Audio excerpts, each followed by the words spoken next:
Ilalim po nito ni Marcos at Romualdez ay isang retirado ngunit laos na Supreme Court Justice na si Antonio Carpio. No? Walang humpay, walang tigil po ang kanyang panunulsol at pang-uupat na para bagang he is playing mind games na mukhang may paparating na reversal of decision on the part of the Supreme Court Justices. Ay hokus-pokus. Ang layunin nito ay kaladkarin at ipahiya at gawan ng political demolition attack ang Duterte Political Group. Lalo na po si Pangulong Rodrigo Duterte at si Vice President Sara Duterte. So in the absence ng impeachment court, dahil hindi nila mabraso at maipilit sa Senado na ang Senado ay mag-convene bilang impeachment court, itutulak nila ang TUADCOM version 2.0. At posible daw po pati ang TRICOM, mga kababayan. Wow! So talagang walang humpay, walang tigil po ito na panggigipit at pang-aabuso sapagkat iyon nga ang dahilan, ang pahayag na ginawa ni Mr. Marcos na sa tingin niya po hindi daw nabigyan ng pagpapaliwanag kung guilty ba o hindi guilty si Vice President Sara Duterte hinggil po sa mga akusasyon na ibinabato sa kanya patungkol sa paggamit at pag-abuso niya, kunwari, sa mga aligasyon ng confidential fund na na-release po sa kanyang opisina.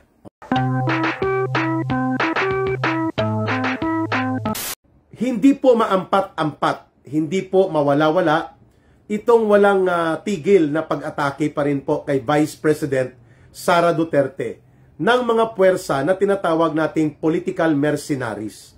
Pag sinabi pong political mercenaries, ang ibig sabihin po niyan, bayaran.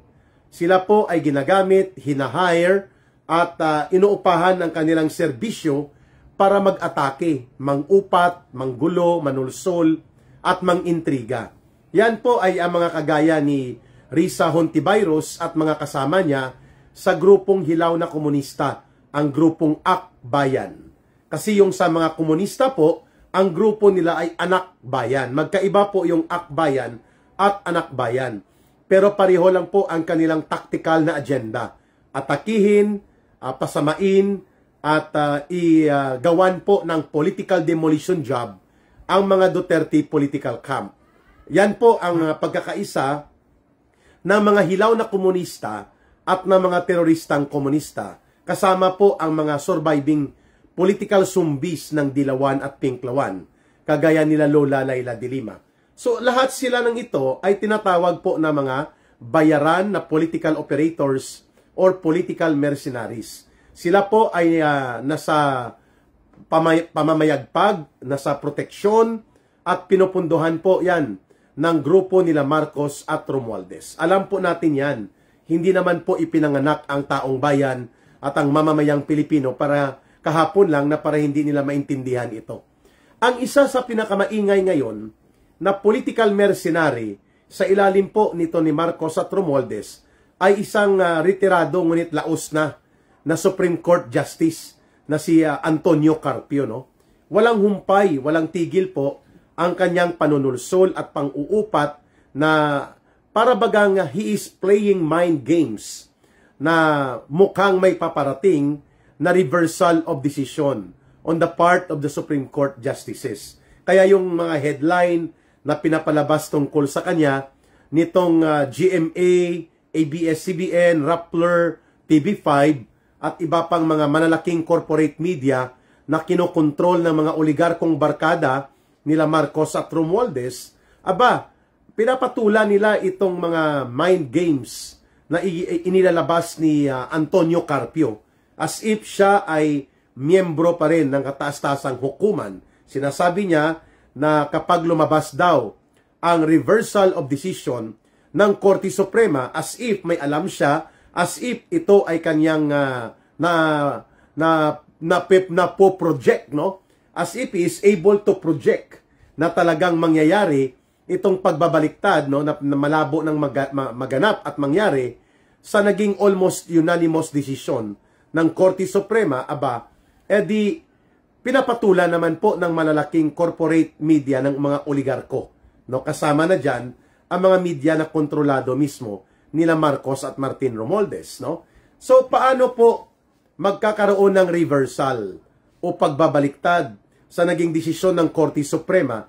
Malinaw po ang pinagbatayan nito. Circumstansya, mga facts and information, at mga kaganapan, no? Ibig sabihin, nakikita ng Korte Suprema kung paano dinaya, kung paano po, sabi ni Bak Azimuth, mayong buntag ka Eric watching from Davao City, kung paano po nagmaniobra Peter Tabora, Mills May, Ana Bakidan, and Chang Kabutu, Vice Ganda Sir, ka Eric watching from California, USA, si Emma Castillo, at Maria Victoria Gooder.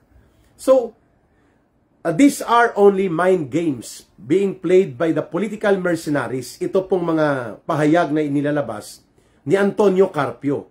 At itong si Senator Iskol Bocol, Tito Soto po, malinaw na gusto pa rin niyang ipilit na parabagang may pag-asa pa na mabubuhay. Hello Langging, pasensya na kanina. Nanonood po si Rohilda Canilaw Langging Celis. My wife po, nasa duty siya ngayon sa Iloilo City Civil Registrar's Office sa Birth Certificate and Birth Registration Section. Ayan. Kaya ni Marcolita ilang paso yan si Carpio.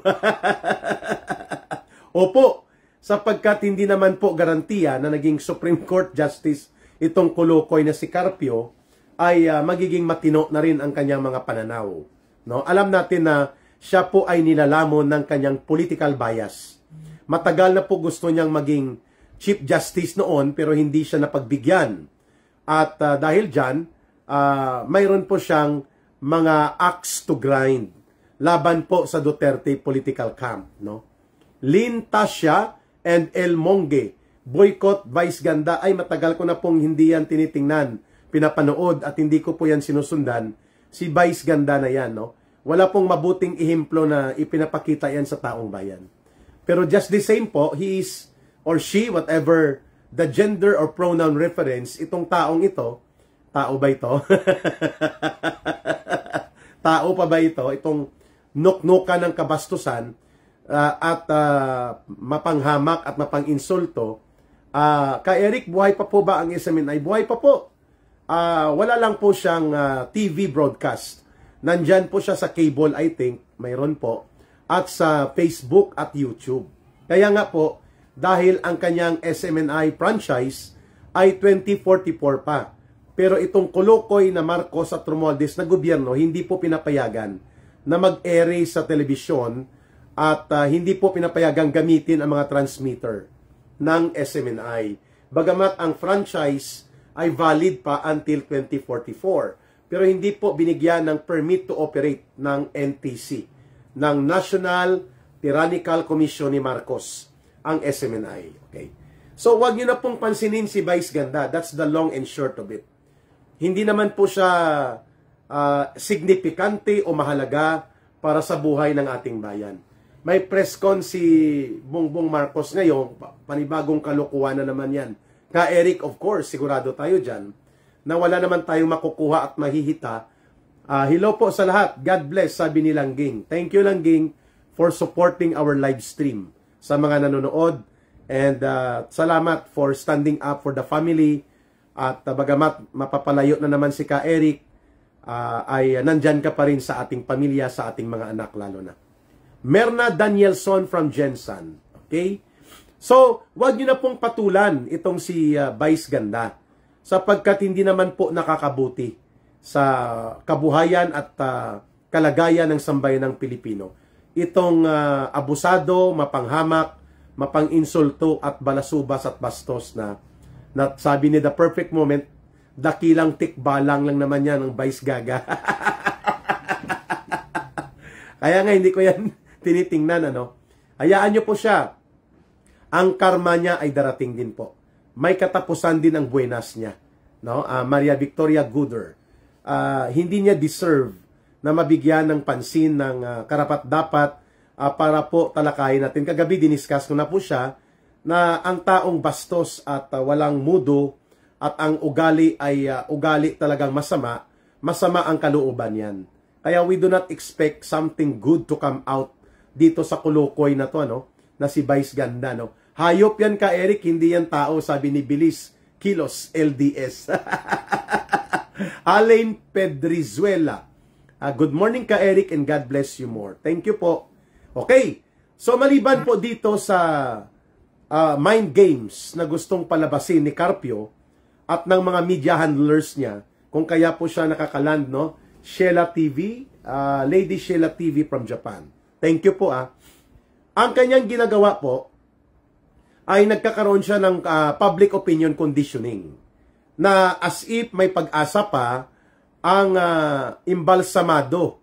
Kulang na lang ay ibaon sa nicho ng political history itong basura, walang katuturan at mapangwasak na impeachment complaints nila na ibinasura na ng Korte Suprema at ganon din po ng ating Senado. So wala na po, malabo yun. Mali po yung pananaw ni Tito Soto na hindi naman daw po unanimous yung desisyon na yon. Ang sagot sa kanya, almost unanimous. Kasi 13-0 po yon. Ang isa po na hindi nakapagboto ay si Justice Singh. Matagal na po siyang naka-leave of absence from Supreme Court. Ang isa po ay si Justice Kagiwa. Hindi po siya bumoto, nag-inhibit siya. Bagamat nandun po siya sa deliberation, hindi po siya nag-register ng kanyang posisyon at pagboto during the voting process sa pag-decide ng Korte Suprema. So, technically po, ay almost absolute and almost unanimous ang desisyon ng Korte Suprema. At sa tingin po ng lahat ng mga kababayan natin, malabo na po yan. Napapatulan pa ng Korte Suprema yan. Bagamat, nagpahabol pa ng motion for reconsideration sila Romualdez. So, talakayin po natin yan, mga kababayan. Pangalawa po, tingnan din po natin ngayon ang matinding epekto nitong patuloy na pagbabaha ng imported na mga bigas sa kalagayan ng ating agrikultura, kung saan patuloy po na nalulugmok ang kabuhayan ng mga magsasakang kababayan natin na umaasa sana sa maganda-gandang presyo na pwede pong bilhin ang kanilang mga produkto at ani sa palay. Subalit dahil sa pagbaha ng imported na mga bigas, no, napilitan tuloy si Marcos na magkaroon ng 60-day ban on importation of mga bigas na nanggagaling sa ibang bansa. Subalit too late sapagkat ito po ay bumaha na sa ating mga merkado noon pang buwan ng Mayo at Hunyo. Kaya nga nakakakuha si Marcos ng panloloko na 20 pesos per kilo na bigas. No? Pag-usapan po natin yan sapagkat napakalaki po ng seryosong epekto niyan ang ating pag-asa sa pag-aangkat. No? Nakasandig tayo almost sa pag-angkat ng mga bigas at iba pang produktong agrikultural at pagkain, samantalang tayo po ay pangunahing agrikultural na bansa. Ibig sabihin po, lugmok at gumagapang ang ating sektor ng agrikultura, kung saan mahigit po sa 20 milyon ng ating mga kababayan na mga pamilya ang umaasa sa kanilang kabuhayan mula sa pagsasaka at sa sektor ng agrikultura. Pangatlo, sa ating balitang talakayan with Ka Eric ngayon po, ito po ang panawagan ngayon na magbuo muli ng tuwadkom dahil daw hindi ginampanan ng Senado ang kanilang tungkulin hinggil sa paglilitis o kaya pagpapanagot kay Vice President Sara Duterte sa kanilang inaakusa na kanyang inabuso ang kanyang confidential fund, no? Ang walang katapusang akusasyon at aligasyon laban sa confidential fund, mga kababayan. So para daw ito ay mabigyan ng oportunidad na mabuksan muli, ay i-convene ang abusado.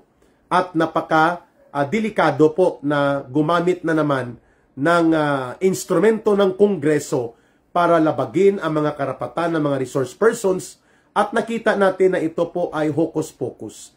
Ang layunin nito ay kaladkarin at ipahiya at gawan ng political demolition attack ang Duterte Political Group. Lalo na po si Pangulong Rodrigo Duterte at si Vice President Sara Duterte. So in the absence ng impeachment court dahil hindi nila mabraso at maipilit sa Senado na ang Senado ay mag-convene bilang impeachment court, itutulak nila ang TUADCOM version 2.0. At posible daw po pati ang TRICOM, mga kababayan. Wow! So talagang walang humpay, walang tigil po ito na panggigipit at mga abuso, sapagkat iyon nga ang dahilan, ang pahayag na ginawa ni Mr. Marcos, na sa tingin niya po hindi daw nabigyan ng pagpapaliwanag kung guilty ba o hindi guilty si Vice President Sara Duterte hinggil po sa mga akusasyon na ibinabato sa kanya patungkol sa paggamit at pag-abuso niya, kunwari, sa mga aligasyon ng confidential fund na na-release po sa kanyang opisina. Okay?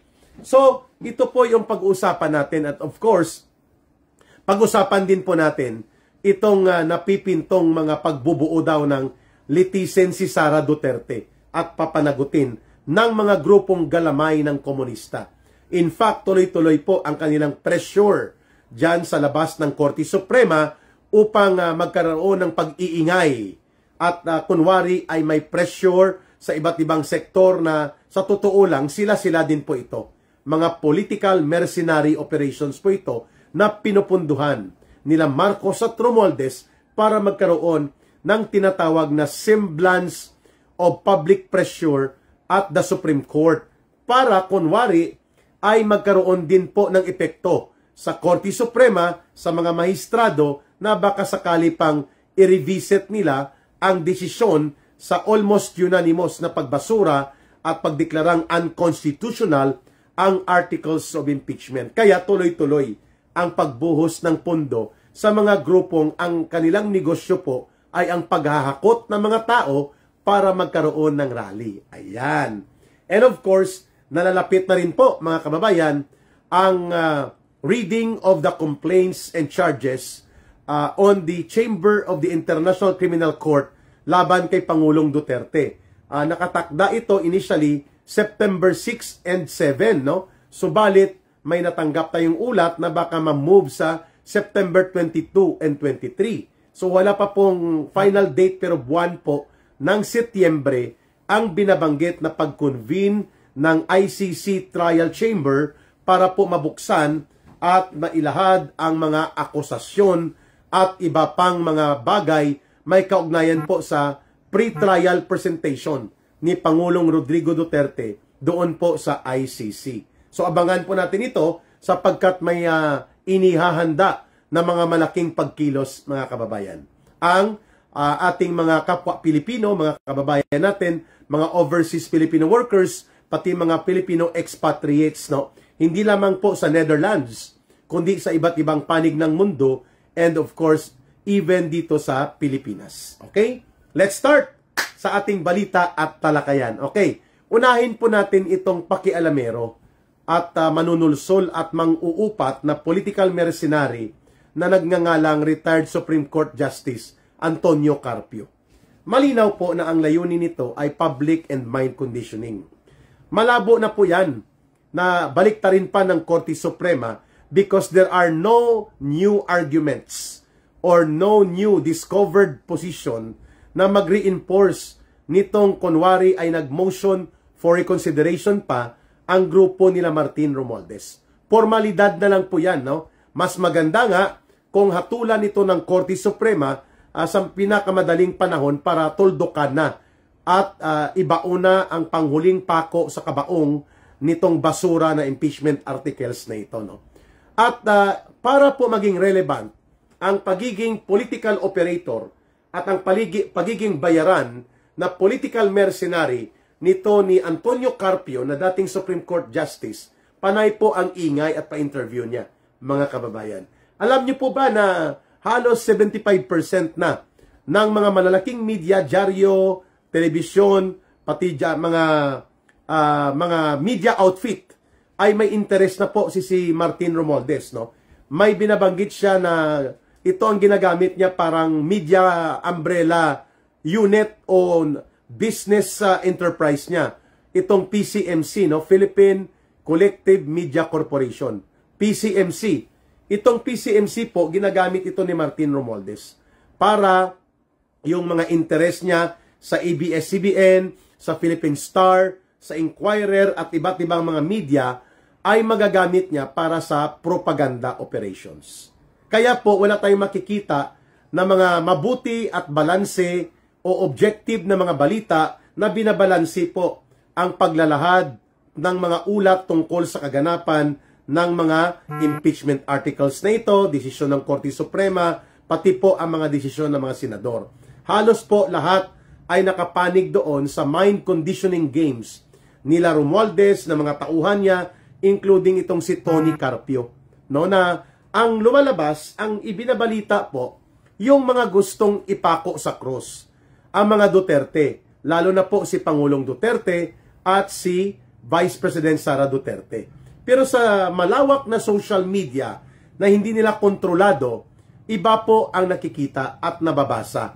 Iba po ang nasusundan ng taong bayan. Malinaw na Martin Romualdez has invested so much. At ang question, saan nanggaling ang pera nito? At yan dapat iniimbestigahan yan sapagkat naniniwala ang ako personally at maraming mga mamamayan natin na si Martin Romualdez ay ginagamit niya ang pera, poder at pundo niya na nakukuha sa gobyerno para po mag-control ng media. At para magamit niya ito para sa kanyang publicity, public relations at propaganda attacks.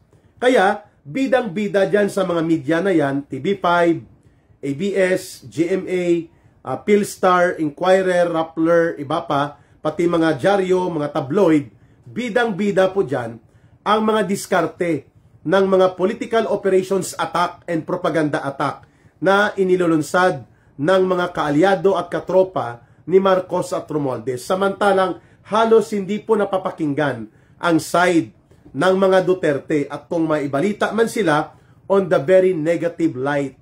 Negatibo po ang mga ulat tungkol sa kanila. Yan ang tinatawag na public conditioning and mind conditioning game, no? Para magkaroon po ng public opinion ay papabor dito sa diskarte ng special political demolition job na ginagawa nila Martin Romualdez. Kaya, hindi kataka-taka na ang mga pa-interview dito kay Boy Ngiwi ng Akbayan, no? Boy Ngiwi. Ngiwi naman talaga, no? Kaya wala akong maisip na pangalan sa kanya kundi si Boy Ngiwi. Itong si Boy Ngiwi ng Akbayan, panay ang pa-interview araw-araw, no? Kasama po itong allegedly boyfriend, no, ni Risa Hontiveros na piling political analyst, itong si Ronald Llamas. Sila po ang ini-interview nitong malalaki na mga corporate media na kontrolado ng mga oligarkiya na barkada ni Martin Romualdez at nila Marcos. Samantalang ang mga dapat po makuhanan din ng side, no, mga abogado ni Vice President Sara Duterte, ang mga senador na dapat ay magpahayag kung bakit nila inarchive and technically ay pinatay na rin po itong basura at unconstitutional na articles of impeachment, hindi po masyadong nabibigyan ng space sa public opinion kung ang pagbabatayan ay ang mga publikasyon at mga inilalabas ng mga malalaking media na ang kanilang bias at ang kanilang kiling ay papunta po sa public relations, publicity, and propaganda operations nila Marcos at Romualdez. Kaya mahalaga po ang ganitong mga talakayan na naipapaliwanag natin. Akala ni Martin Romualdez at nila Marcos mabibigyan ng legitimacy, ng valid and strong arguments ang kanilang pagpupumilit na i-pressure pa ang Korte Suprema by having retired Supreme Court justices kagaya nito ni Antonio Carpio, nila Adolf Ascona, nila Panganiban, nila Pono, na matagal nang wala sa Korte Suprema. Their time is over pagdating sa pagiging hukom, subalit kung umasta sila as if sila ang mga legal luminaries, baluktot po ang kanilang pananaw. Binabaluktot nila sa kanilang makitid at makipot na interes politikal ang interpretasyon ng saligang batas dahil may iba silang political agenda. Ang agenda po nila ay talagang pakamasamain, sirain at ipabagsak po ang anumang natitira pang political influence ng mga Duterte. Kung kaya walang tigil po ang paggamit nila ng media attacks laban kay Vice President Sara Duterte And even pati itong kulukoy na si Vice Ganda na ito ay pinatulan din po ang pangbabalahura at pangbabastos at panghiinsulto kay Pangulong Rodrigo Duterte. So expected natin yan mga kababayan. That is why the power of age of information through social media ay dapat din nating i-maximize. Kagaya ng ginagawa ni Ka Eric, araw-araw halos hindi tayo tumitigil na nagpapaliwanag tayo. Nagbibigay tayo ng pananaw, nagbibigay tayo ng analysis, at tinatalakay natin ang mga balita. So wala pong katotohanan na i-reverse ng Korte Suprema or na-reverse na ng Korte Suprema. Sa tingin ko, historically, looking at things with the way the Supreme Court ay tinatrato niya ang mga kaso na nasasala nila o nakasalang sa kanila, malabo po itong absolute and almost unanimous decision na babalik ta rin pa ng Korte Suprema. Ang pagtingin ko dyan, there will be a final hammering of the nail into the coffin of the bogus and unconstitutional articles of impeachment so that once and for all, the issues will be put at rest. Kung gusto talaga nilang hahabulin si Vice President Sara Duterte, di mag-file sila ng kaso wherein the majesty of the court and the objectivity of the trial can be afforded also to the Vice President in a legal procedure that that is part ng ating judicial and justice system. So, dalhin nila kung may ebidensya sila laban sa mga inaakusan nila kay Vice President Sara Duterte. In fact, isa yan sa gustong talakayin ni Boying Rimulya kung sakali man pong siya ay ma-elect o ma-nominate at ma-designate at ma-appoint bilang panibagong ombudsman. No? Tatalakayin niya yan ang possibility ng pagbubukas ng pagsasampa ng kaso laban kay Vice President Sara Duterte. Pero mukhang malabo po na siya ang magiging ombudsman dahil walang integridad, wala pong probity of value. Ibig sabihin, ang kanyang pagkatao po ay questionably. Yan po ay malabo na kung ipipilit ni Marcos dyan, talaga pong winasak na ni Ginoong Marcos ang integridad at ang pagiging malaya ng ating ombudsman na napakahalaga po para pangalagaan ang ating kabanang bayan at nang sa ganun po ay hindi rin lumabag at lumapastangan sa poder at kapangyarihan ang sinumang opisyal ng gobyerno. Tungkulin po yan ng ombudsman na sila ay disiplinahin at sampahan ng kaso para mapapanagot. Pero kung si Boying Rimulya po ang itatalaga ni Marcos dahil siya ang appointing authority, ay pareho lang din po niyan na kumuha ka ng berdugo upang latiguhin pa ng tudo ang taong bayan. Hindi para pairalin ang katarungan, batas at ang matino na pamumuno sa ating pamahalaan. Walang probity and walang moral clarity po ang pagkatao na ito ni Boying Rimulya. No? Questionably, his only qualification sa pagiging Secretary of Justice ay dahil siya po barkada ni Marcos.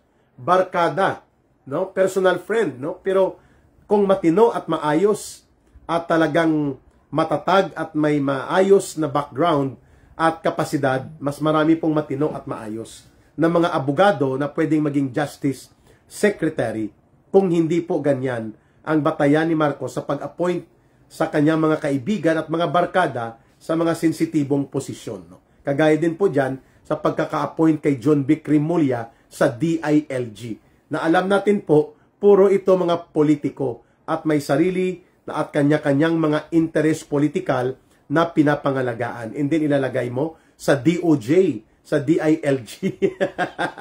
At hindi lang basta-basta interest. Alam natin na nagmamaniobra po ang mga taong ito upang gamitin ang poder sa kanilang personal na kapakinabangan. At ganun nga po ang ginagawa nila ngayon. Mantakin mo, i-justify nila ang illegal na pagpapadukot, ang illegal na pagpapatapon at illegal na pagpapakulong kay Pangulong Duterte by scandalously turning over kay Pangulong Duterte sa isang bogus entity like the ICC.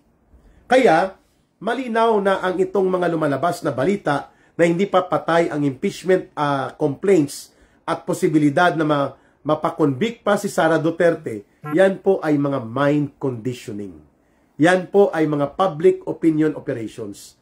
Kaya ginagamit ang media. At kailangan po na tayo po magkaroon din ng counter-narrative at counter-information. Okay. Sige, pangalawa, sa ating balita at talakayan, itong si Vice Ganda, ipagpaliban na po natin yan. No? That person is insignificant to the national interest. At para sa akin, basura po ang kanyang ginagawa, kaya hindi dapat palaganapin ang basura na ginagawa niya. Well, okay lang po yan na may mga kababayan tayo na nangangampanya na i-boycott ang mga produktong ini-endorse niya at ipadama sa kanya ang pagkagalit ng mamamayan. Pero mas matindi pa rin po at mas malubha ang pagtataksil, pangbabastos at mga paglapastangan na ginawa ni Marcos at Romualdez laban kay Pangulong Duterte at sa Duterte political camp at kay Vice President Sara Duterte kung ikukumpara sa pangbabalahura ni Vice Ganda laban kay Pangulong Duterte sa kanyang mga bastos na mga pagbibiro o mga pangiinsulto laban kay former President Duterte. Mas mabigat pa rin po at mas seryoso at mas malupit ang pagtataksil na ginawa nila Marcos at ng kanyang mga tauhan at mga alipores niya sa kanilang paglapastangan at pagtataksil na ipadukot, ipatapon at iligal na ipakulong hanggang ngayon ang ating dating Pangulong Rodrigo Duterte. Cesar Usero, thank you. So puntahan natin po ang binabanggit ko kanina. Itong matinding pagbaha ng mga imported rice kung saan binibili na lamang ng gobyerno ngayon at ng mga rice cartel at rice traders sa halagang 12 pesos per kilo ng palay. At halos hindi na po makabangon ang sektor ng agrikultura, lalo na po ang rice production at pati po ang ating mga rice farmers ay halos hindi na po makaagapay sa kanilang buhay sapagkat tuloy-tuloy po na binabaha tayo ng imported rice, heavily subsidized ang mga bigas na galing sa Vietnam, Indonesia, Thailand, at India. Ito po ay sinusuportahan ng kanilang mga gobyerno. Kaya, lugi at talo po ang ating lokal na produksyon ng palay at ang unang naapektuhan po niyan ang ating mga kawawang magsasaka at mga magbubukid. 20 million families po ang sumasandig at umaasa dito sa agrikultura natin, partikular sa industriya ng palay. Kaya, too late the hero. At wala pong epekto itong binabanggit ni Marcos na nagpautos na daw siya ng 60 days na pagban, 2 buwan na hindi makakapasok daw ang mga imported na bigas. Hindi na kailangan po sapagkat noong April, May, June, pumasok na at bumaha na ang mga imported na bigas na talagang talong-talo ang ating mga kababayan. Dahil heavily and sustainably subsidized ng kanilang gobyerno ang produksyon ng kanilang mga palay, kaya mas bababa ang presyo ng bigas nila. Nilulunod nila ang lokal na produksyon ng ating mga kababayan. Yan ang katotohanan.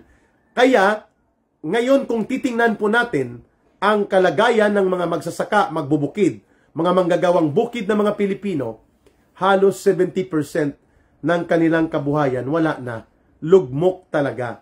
At for the last 15 years, ito pong panahon ni Marcos, ang last 3 years ni Marcos, pinakamababa. In the last 15 years, ang output at kalagayan ng ating sektor ng agrikultura. Sapagkat, imbis na palaguin, mechanized at buhusan ng capitalization at i-modernize ang sektor ng agrikultura, lalo na po ang pag-produce ng mga pagkain, gulay, poultry products, meat products, at pati na po ang produksyon ng palay at mais, ay anak ko, mas atrasado pa kaysa pinaka-atrasado ng mga bansa sa ating mga paligid na mga karatig bansa. Ang sektor ng agrikultura natin ay lugmok for the last 15 years. Ito ang pinakamababa. Kaya maraming epekto po itong pagbabaha at smuggling. Hindi lang pagbabaha ng imported na mga bigas at mga agricultural products, kundi smuggling talagang nangyayari. technical smuggling. No, dinadaya ang pagpapalusot ng mga produkto para maiwasan ang pagbayad ng taripa. Kagaya po ng ginawa ni Marcos, papapasukin niya ang mga produkto ng Estados Unidos samantalang zero tariff ito ang almost 95% of all the US products na papasok sa Pilipinas. Samantalang si Marcos po pumayag na patawan tayo ng 19% na taripa sa ating lahat ng mga produkto na pumapasok sa amang teritoryo ng Amerika. Very unfair. Ganyan din po ang nangyayari ngayon sa ating kalagayan sa pagkain at lalo na sa sektor ng agrikultura sa bigas. Ayun.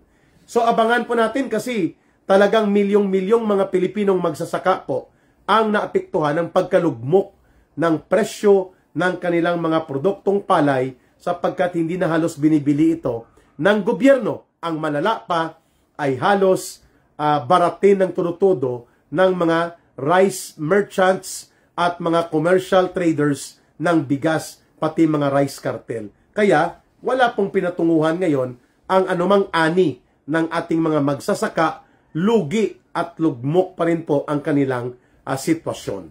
Sa panghuling bahagi po ng ating talakayan at balita, puntahan po natin itong pagpapatawag ng TUADCOM. Kasama po mga komunista dito dahil daw hindi susunod at hindi mapupwersa ang Senado na magbuo ng impeachment court at dahil mukhang pinatay na both ng Korte Suprema at ng Senado ang anumang mga pamamaraan upang wasakin in a public trial si Sara Duterte dahil hindi na makapag-proceed ang impeachment court at impeachment trial sa taong ito, magbubuo ulit ng TUADCOM 2.0. Ayan. Dito po natin makikita na ang layunin talaga nila ng grupo ni Marcos at ni Martin Romualdez ay hindi ang sinasabi nilang accountability ni Vice President Sara Duterte. Pagdating po sa kanyang pananagutan, kunwari, hinggil sa confidential fund. May nagsasabing 125 million, may nagsasabing 612 million or 625 million. So ito po, malinaw na hindi na kinikilala ang report at anumang mga inilalabas na pahayag ng Commission on Audit na wala pong ginawa na paglapastangan at pag-abuso sa public fund pertaining to confidential fund and among other budget na na-release kay Vice President Sara Duterte, ang binabanggit ng Commission on Audit po ay walang anomalya. Unmodified opinion for the last 3 years. So saan ang gagaling po ang hugot nila Martin Romualdez na mag-convene na naman ng TUADCOM, mag-convene na naman ng TRICOM at kung ano-anong mga pang-aabusong komitiba na ang layunin ay hindi, si Ma'am Noemi nanonood. Thank you Ma'am Noemi, nakikita kita. Kamusta sa Patriotic Filipinos kay Tita Margie Jones, kay Noemi Jones, sa kay Banji Jones at sa inyong lahat. Maraming salamat Ma'am Noemi. Atras na naman si Ka Eric, Ma'am Noemi. Sapagkat target na naman tayong ipapakulong sa Kongreso, mga kababayan. I have already received information about that na patatahimikin talaga si Ka Eric. No? I will not just discuss the details right now, pero talaga pong iba ang laro sa maruming politika ng mga Marcos at ng mga Romualdez. Hindi nila kayang makinig sa mga valid criticism at lahat po ng pumupuna, lalo na po ang mga kagaya namin ni Ka Eric at iba pa pong mga social media commentators, mabigat po ang kanilang reaksyon. At kasama po dyan ang panghaharas na ginagawa ni Risa Hontiveros gamit ang posisyon niya sa Senado. Kaya malinaw that the purpose of this TUADCOM is not about accountability, it's not about good governance. It's all about the continuation of political persecution na hindi po nila nakumpleto dahil hindi nag-cooperate ang Korte Suprema, nanindigan ang Senado at ang Korte Suprema, ibinasura po ang kanilang pinunduhan, dinaya at garapala na pagpapalusot ng weaponized, subalit baluktot na impeachment proceedings. Kaya hindi nag-play along ang Senado. So in the absence of the cooperation of the Supreme Court and the Senate, babalik po si Martin Romualdez sa paggamit ng kanyang weaponized House of Representatives. Kung ano-anong komitiba po ang kanilang balak na i-convene, at isa dito, itong poderoso, abusado at puno ng paglapastangan sa taong bayan na Tuwadcom that they're planning to establish or reconvene again sa buwang Agosto o sa unang linggo ng Setyembre. Aabangan po natin kasi I have already received information reliable na isa po ako sa tinatarget na makuha nila through mga Quadcom investigation na ito upang ako po ay maipakulong at manahimik at nang hindi na po ako makapagsalita at makapagbunyag ng mga katotohanan tungkol sa ginagawa na kalapastanganan ng gobyernong Marcos Romualdez. So, wala tayong choice kundi i-preserve ang ating sarili. I-preserve po ang ating kakayanan at ang ating kapasidad na patuloy tayo makapag-advocacy at makapaglunsad ng information campaign. So, alam niyo na siguro kung anong ibig sabihin ni Ka Eric. Malabo po na magkaroon ng totoong democratic space dito sa Pilipinas sapagkat ang lahat ng kritiko at mga pumupuna ng matuwid at matapang laban po sa pangbabaluktot at mali na ginagawa ng gobyerno ng Marcos at Romualdez ay talaga pong ginagamitan ng panggigipit, panunupil at panlulupig at pananakot. And naramdaman ko po yan nang ako po ay nasa Pilipinas muli. Kaya ngayon ay inaayos natin na magpapatuloy pa rin ang advocacy and information campaign ni Ka Eric, bagamat hindi ko na muna po ididetalye ano po ang ibig kong sabihin sa aking inihahayag that there is no real democratic space at walang garantiya sa pagkilala sa malayang karapatan, sa malayang pagsasalita at malayang pagpapahayag sapagkat tatargetin ka gamit ang batas, gamit po ang instrumento ng Estado upang ikaw ay paluhurin, busalan, takutin at tumigil na maging kritiko sa gobyerno at administrasyon ng Marcos Romualdez.